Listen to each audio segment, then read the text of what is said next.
Today's adventure begins by looking at downtown Seattle, Washington, as the recording of this Sunday, February 5th, 2023.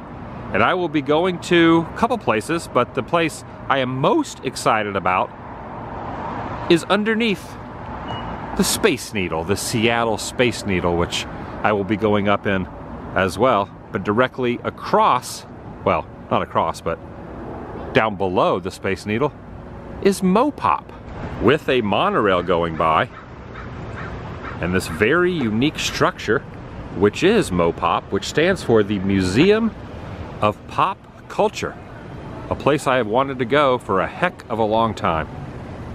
The last couple times I was in Seattle, I didn't do it, and today I'm gonna make it happen. Welcome everyone, Adam the Woo here. I have heard nothing but good things from what lies inside this unique structure right here along the thoroughfare under the Space Needle. As the bus goes by, I'm inviting you to join me. Shall you? Now I would imagine that this is part of the museum as well. Stretching across here. Also Faith and Ryan are here as well. You guys have never been here either, right? Not yet. So we're gonna do this, and we're gonna go up in the Space Needle, which is directly above it. And maybe, I don't know, maybe do the monorail. We'll see what happens.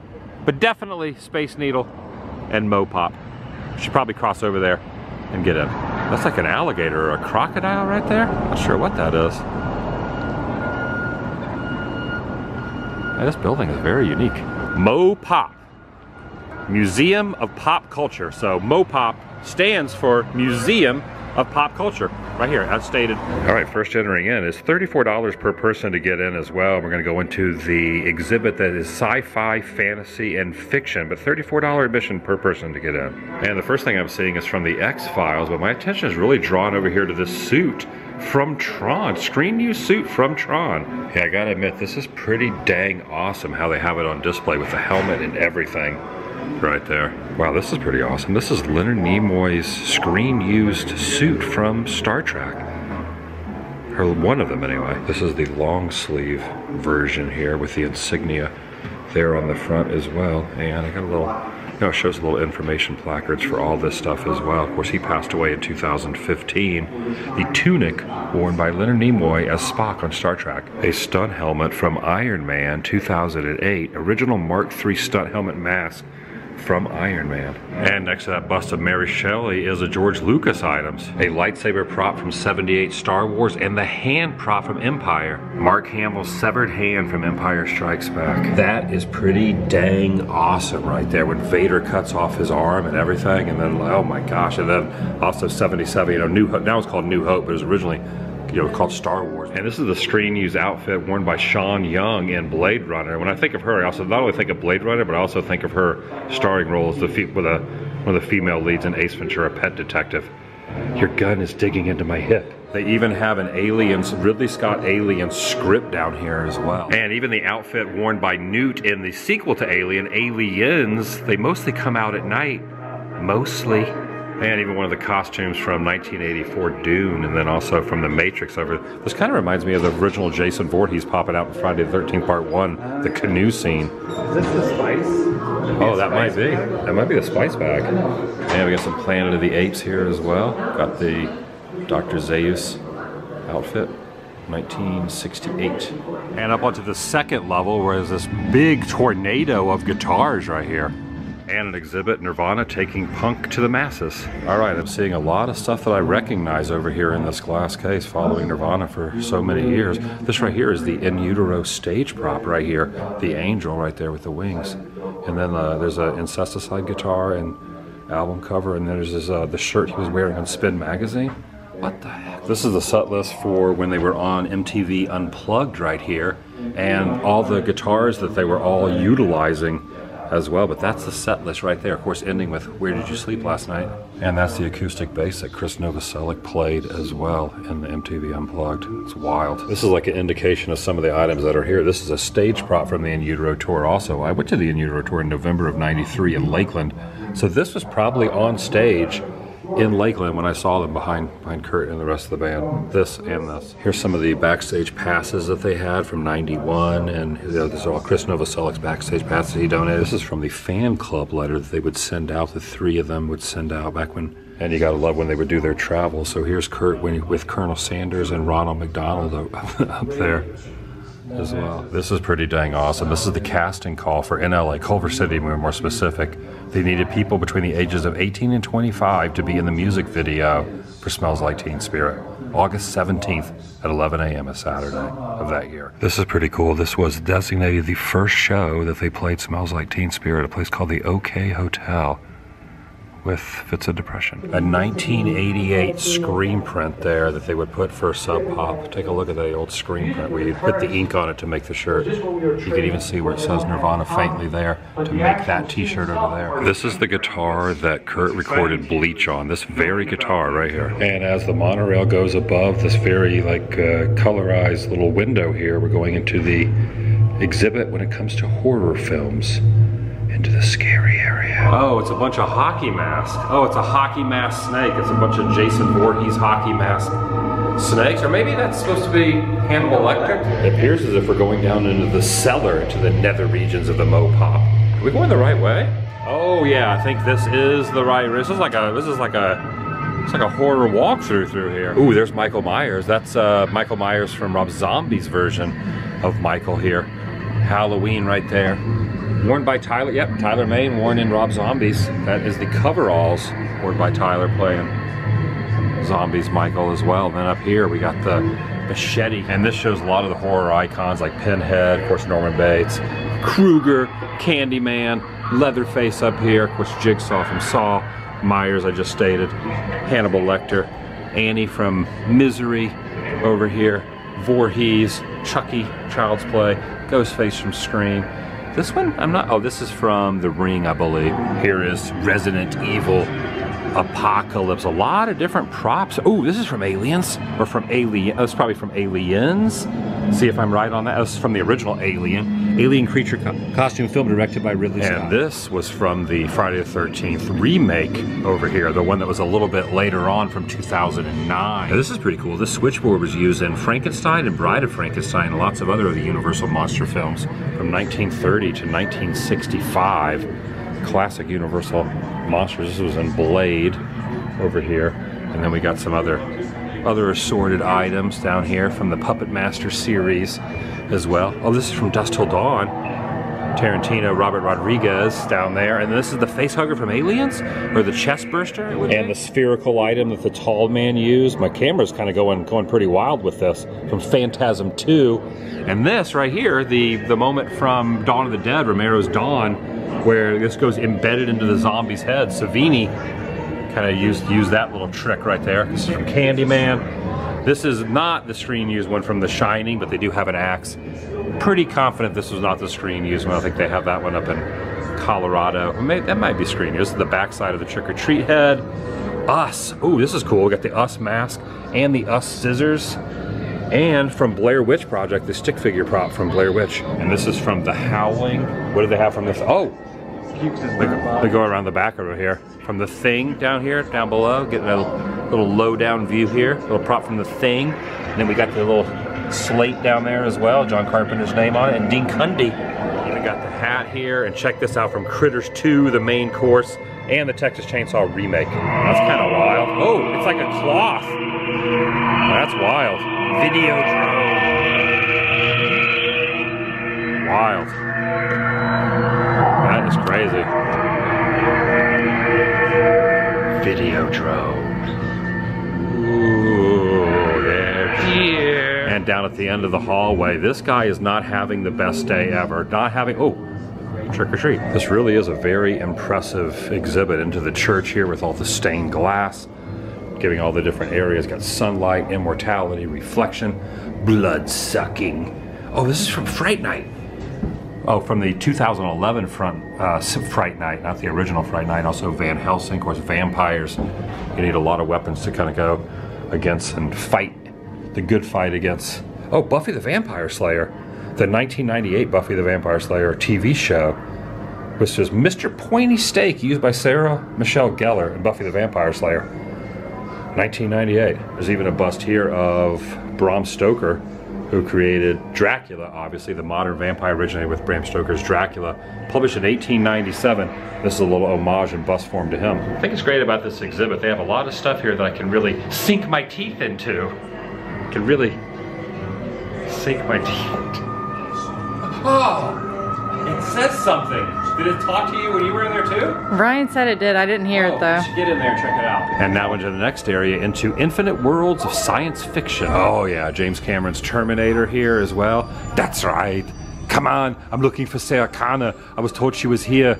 Can I see her, please? Is this oh, this is from Terminator 2. I was quoting Terminator 1. That was a fail. Here's from Terminator 2 also when like his hand morphs into that weapon and goes through there as well. And then there's a leather jacket. Did Arnold wear that? Oh yeah, Arnold wore that in part 2 right there. There he is. Greedo did not shoot first. He did not shoot first. He was killed. You agree? You agree? It was Han Solo. Han Solo shot first. Yep. 100%. I totally agree.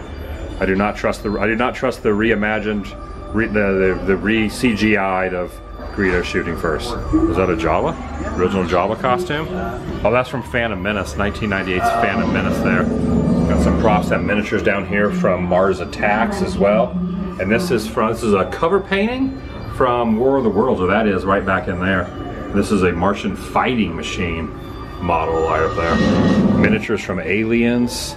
Game over, man. Game over. Love it. Oh, the flamethrower. And this original Alien. So Aliens miniatures, and then Alien here, the Sigourney wore. And then the gun and the cap worn by Harry Dean Stanton. Been in a lot of different movies. Repo Man, one of them as well. Oh, they're taking off into outer space. Piloting it. Blast off. Blast off. You can kind of see almost like Pepper's ghost effect in a way. I'm kind of in here waving, looking into the future. And they even have some Back to the Future stuff. Even have Biff's Griff's Pitbull up here. Keep it. I got a Pitbull now. Actually, they have quite a few. They have this one, they have the hoverboard, and they have the Pitbull right up here. Check it out. Pitbull, used by Tom Wilson as Griff Tannen in the film Back to the Future 2, 1989, right there. Screen used. I'm not going to imitate Griff. Hook on! Batter up! I don't know, that's my best imitation. This was used in Galaxy Quest. I must admit, I've never seen Galaxy Quest, even though it has a lot of people that I like, the actors and stuff that are in it, but I've just never did see Galaxy Quest. Maybe I need to watch it at some point, but this is from that movie as well. And of course, Doctor Who over here. There's quite an assortment of different items scattered through here as well. What's this from? Which movie? Aliens. Oh, it's from Aliens. Michael Bain, also from Terminator. That's great. From X-Men right here, this costume. It's a Beast, X-Men First Class. Kelsey Grammer? Yeah. In all honesty, this might be one of the best museums when it comes to pop culture. I see where it gets its name. This place is no freaking joke. I highly recommend this. I really do. I feel like I haven't even got through half of it yet, and this place is already kind of blowing my mind.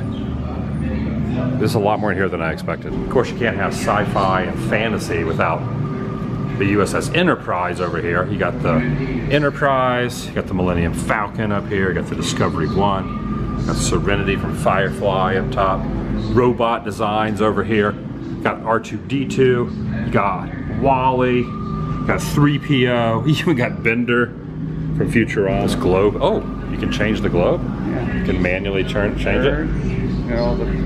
See the moon? Yeah, it just switches right to moon. Jupiter's the best. That's cool. I feel like I've just teleported out of that little pathway right there, and now I'm standing next to a planet. It's all coming together now. In space. Oh, nice. Even got some Ghostbuster stuff here. The proton pack, parking sign right over here. Oh, that was screen used. Look, according to this, it was screen used in the original 1984 right there, and so was this. Very interesting. And as we exit out, take a look at this, a full-scale reproduction of the Robot Gort from 2004, the film The Day the Earth Stood Still, 1951. It's making a noise. And now into the area known as Fantasy. Here be drag. Oh my gosh, okay, that was what that was out front. It was dragons. Oh, it was just grumbling. It was just like I either heard its stomach growling or maybe it was about to breathe fire down here. Possibly. Hello, you gonna growl again? Nope, you're not gonna growl? Okay. Gonna growl? Oh yeah, I hear you. I hear you, dragon. Snoring? You're just snoring. Got the Cowardly Lion right here. Is this a screen used prop? That's what it said. No kidding. Look at that. And of course I knew I'd see some Harry Potter in this area. These were used in Harry Potter and the Goblet of Fire. It was their outfits. And then the Wise Wizard, of course, over here. We got Dumbledore right here. This is Dumbledore's outfit. And I think this might be Sirius Black's outfit down here. Is it Sirius Black? Gary Oldman, yeah, played. I think it was Sirius Black was his character's name. And also I kind of figured Lord of the Rings would be in here as well. Some of the axes and other knives. And even more Harry Potter items through here as well. We even have the little the little washboard thing they do in between scenes. Now I know there are a lot of these Scream used glasses around, but this is one of the Scream used glasses worn by Daniel Radcliffe as Harry Potter. But there's a bunch of this is one of them. This is from the series, the Dark Crystal. This is not from the original. This is the one they kind of expanded upon recently. That's on Netflix. I do remember the original, but I haven't kind of got into the series yet. How many different episodes are there? I'm not too sure. I haven't finished it. I've gotten about halfway. It was pretty good? Yeah, I really enjoyed it, yes. It was great. Dark Crystal in the original was like the Skeksis, right? Yes. Oh my gosh, those things terrified me. Especially when the one Skeksis is disrobed in the original one. That gave me like nightmares when I was younger. You should see this one, because It's scary too. they take the souls out of... it is freaky. Alright. Is this from the new one too? This little Pluffum? So. Yep. Take a look at the librarian over here. That's the librarian, and there's some of the books. There's the book right down there. I remember her from the original one, the witch there. Got the book here, Fellowship of the Ring. Got Dungeons and Dragons over here. And into this room, a lot of artwork of different dragons and wizardry and whatnot, all kind of scattered through here. Oh, that's from Disney. Oh, now I see it. When I step back, it's a big dragonfly. That's the dragonfly's eyes and the tail and the wings. All right, now it's lighting up. Look, it's making two eyes now. There's two eyes. Oh, now it just turned off. They just turned off. And now back up these stairs. All these different areas are through here are pretty wild. And you can't think about Seattle and rock and roll without thinking about Pearl Jam. All kind of stuff all scattered through there, include rather large pop figures. Got some Eddie Vedder stage-worn jackets, and it's a pretty good set list down there. And then there's the MTV Moonman Video Music Award. They even have a recreation of their rehearsal space over here. It looks like that's John Waters up there against the back of the wall. I think that is. Oh, there's a dog right there. Hello, Pooch. So we're heading out, and while exiting, and we're going to go up in the Space Needle momentarily, but this building here, there was a model inside of here that looks exactly like this, like the exoskeleton of the MoPop inside. I kind of showed the clip I got inside there of the model of them building that.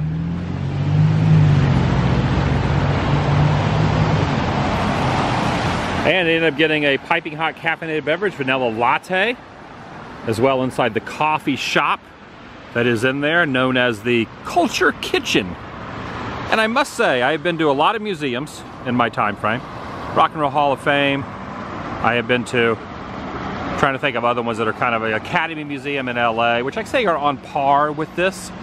But this is right up there with them, if not, dare I say, maybe a little bit better than both of those. This place has a good cornucopia of different pop culture items, a plethora, if you will. Highly recommend if you're in Seattle. There goes the monorail. One of the first monorails in existence is right here in Seattle, going through the MoPop. But I highly recommend this. The other places I recommend as well that I mentioned. But if you're in Seattle, I'm kind of glad I did this. I've been putting it off for way too long. Now, gonna finish my coffee. We all got coffees. They're gonna finish theirs. We're gonna head to the top of the Space Needle. Vanilla latte. Achieved. We're trying to figure out exactly who this is in the rain. Oh, it's Chris Cornell from Soundgarden right there. Yeah, there we go. Chris Cornell. From a distance, I thought maybe it was one of the Ramones, but definitely Chris Cornell when we're up on top of it. And now over into the Space Needle. I got all these little photos here of construction of the Space Needle, showing it up, leading up to when it was completed, starting off with the formulation of this, looking over Seattle. Check out this photo of the iron workers up there lining up for a buffet at the top. And here's a little model of the Space Needle right there. Kind of wish they still had these though, these sky buckets that take you across from the souvenir from the World's Fair in 1962. I always love a good sky bucket. And right down there in the gift shop is another taller scale model of the Space Needle. Just realizing not only is it a model, but it's a Lego model. There's little miniature figures in there. We're going to be out on that ledge momentarily. The view. Going up.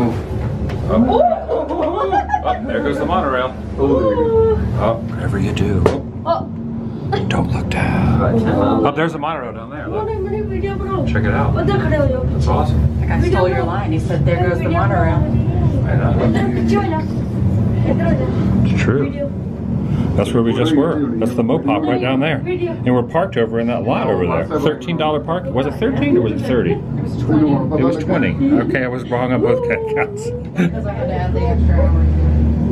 $20 to park. Going up. Ooh, we are now outside walking around the perimeter of the Space Needle. And this Seattle weather is not disappointing at all. This is when I think of Seattle, this is kind of what I expect. What do you see down there? There's a spider. Oh, there's a big spider down there. Two of them. Oh, it's a painting. Is it? It's a painting, forced perspective painting on the side of it. Now when I was out here, oh, I can't kind of see it through the rain there.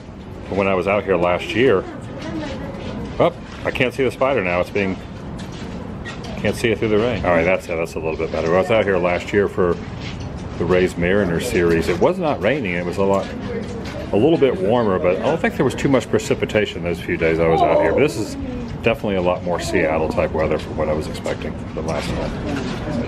It really is quite the view. You get to, I mean, this is pretty durable. This is almost like those things at SeaWorld where they have like the sharks behind. This is not going anywhere, but I still get a little bit. A little nerve-wracking. I get a little nerve-wracking. You don't want to lean your camera through there either. Seattle in the bay. This is the bay? This is the bay, right? Definitely not the ocean. What is it? The Puget Sound. Is it? Okay, here's a better angle of downtown proper. It's slick. I know I'm not going to slide off the side, but oh my goodness. Take a look at that right there with the haze rolling in, the cloud formations downtown Seattle. Man, that is awesome. I know there really is nothing to worry about. I shouldn't be nervous standing here, but because it's slick, it just makes me think I'm gonna slip and fall off the side of this thing. And if you could almost lean up against it, you could like lean your body up against it and kind of lean against there. If you were to do this. No, that's not gonna work. I thought maybe I could put the camera there. Yeah, see, I think it's taken off. Look at that seaplane right there. Good eye. That's cool. Seaplane taking off in the rain. That's awesome. Looking back down upon the Museum of Pop Culture down there, Faith just noticed that there's a labyrinth down there as well, with a flower in the middle of it, next to it. Didn't notice that when we were down there. And now went down one level. If we kind of look down here, but you can see how this is moving. So if I stand right here, you'll see I'm not moving my feet at all, but going past this little area here, you can really see how the revolving floor moves very, very slowly. Probably moves about the same speed as Garden Grill at Epcot. If you ever eat a Garden Grill in the Land Pavilion, about the same speed. You can even stand on the glass right here as well. You can also look completely out there at the weather, but you can stand on the glass and you can see how the wheels are moving down here to kind of show how the revolving floor moves and everything. But it's like I don't even want to walk out on it. I'm just getting a little like, oh yeah, look at this. I'm just like, oh wow, this is definitely like a very, very trippy experience kind of standing standing in this spot looking straight. Now I know it shouldn't be freaking me out, but it's like I'm just walking so gently on this floor. I don't know. I mean, I know it's not going anywhere, but just your mind kind of like makes it think like, should I be standing on this? I am. I mean, this says do not sit or stand, but this right here, you're supposed to sit and stand. Although you can't sit on that, but this right here, yeah. I just said that and everyone around me looked like, oh, are we supposed to be standing here? Here's the gears back on. Yeah. Oh yeah, that's cool. Once again, that giant building at the top of the hill used to be a high school, now luxury condominiums. And the stadium in front, Memorial Stadium, all the schools in the city use it for football and soccer, and they've used it for about 70 years. These two V-shaped buildings to the right, that's the Bill and Melinda Gates Foundation buildings right there. I have no idea what they do in there, but they give tours every week. This blue building right there, that's part of the MoPop Museum. The whole structure is known as deconstructivist architecture, but the movement that started in the 80s, and this design right here is by Frank Gehry.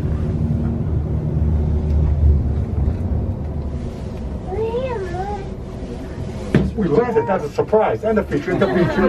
Remember to live long and prosper, folks. Incredible long and prosper. Thank you. Oh, yeah. Thank you. Or is it Nanu long and prosper. Thanks, man. Here is an officially licensed Space Needle product. Right here, a bunch of them. And here in the gift shop, they not only have these drinking glasses that look like the Space Needle, but also these plushy Space Needles. Small plushie and a bigger plushie right there. And a rocket. There goes another monorail with the MoPop off in the distance. A textbook Seattle day. Museum of Pop Culture. Monorail going by and through this very interesting building. Space Needle as well. All in all, a good day. And that's going to do it for today. From downtown Seattle, the MoPop, the Space Needle. Awesome museum. Highly recommend. It is raining out here. I got a little something on the screen here. Let me wipe that off. I'll see you in the next video. The vlog is over. You can kind of get it all in the same frame, but now you got this big tree in the way. Put on some dripping wet sunglasses at the Museum of Pop Culture there. And the Space Needle. Maybe I get this way, look a little bit better. There we go. Take the glasses off. One of those will work. One of those will work.